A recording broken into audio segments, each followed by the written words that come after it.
Hi there, traders. This is Brad Gilbert with the Daily Market Insight for Tuesday, the 14th of December. All right, now not a lot of action. It wasn't a huge amount of or any major data coming out. So, and with the Omicron sort of situation, seems to be picking up a bit more traction in the UK place, I guess. So I just lost my train of thought there.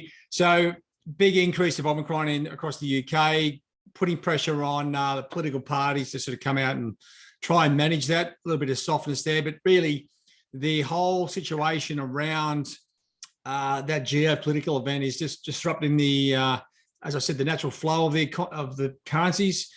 You've got a lot of these currencies now have the trend down, or the uptrend in the dollar has been completely diffused, and now they've found new bases and they're sort of just trading sideways. The dollar block in particular, dollar CAD is having a hell of a run up and down. It's a tough one to trade. It's sort of running, stopping, and then running again. It's, especially with oil back at $71, you'd think dollar CAD would be still around 126.50, but it's not.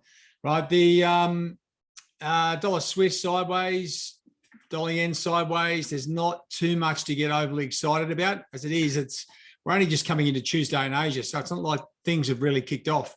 If you're looking at, the dollar index itself overall, just trading sideways for some time, especially since that Omicron came out. The volatility index, right, it's back to 20. This tells me that the market's very comfortable with everything that's happening at the moment. Omicron, the Fed, everything else. I'll tell you what, this is where the weird and wacky stuff is going on. The yield curve, the US yield curve is all over the shop. It's just getting belted around the place. For 30 years in particular, massively underperforming. Does that have an impact at the moment? Doesn't seem to be at all. It's just a reminiscent of how confused the market is just at the moment. Now, US equities, well, down in the doldrums a little bit to start the week. Not really giving the major currency pairs any clear direction there with the risk on, risk off profile or anything else for that matter.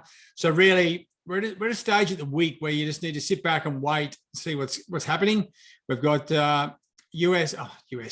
UK employment data. Now, I think this is definitely going to be overshadowed by the situation around the Omicron spread, right? They're talking about giving everyone a booster. Maybe that'll help, but maybe it won't.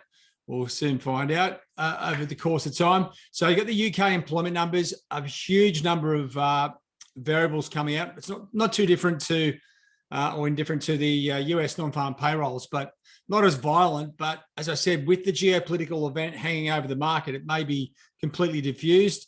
Industrial production numbers out of the Eurozone may be a better option. Have a look at those. If we get some sort of traction there with some decent variance in the numbers, right, then we might see something happening. Outside of that, you're looking at the PPI numbers out of the US, and that's pretty much all she wrote. There's not much coming out just at the moment.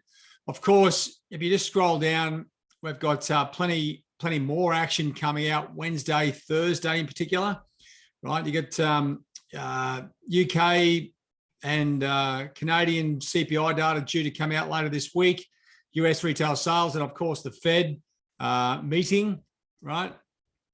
And then following that, I think it's the Bank of England, and we'll see what they've got to say as well about what's happening in their economy. But as I said, it's a bit of a cluster because we've got, the UK. It just seems to pick up these geopolitical events and they dominate price action, right? So just be careful. We've got a lot of UK data coming out, followed at the end, like after we get the CPI and employment numbers with the Bank of England meeting. I'd say the recent fears around the Omicron are going to be enough to sort of kibosh any sort of aggressive decisions by the Bank of England. And you've also got the ECB, right? Let's not forget these guys.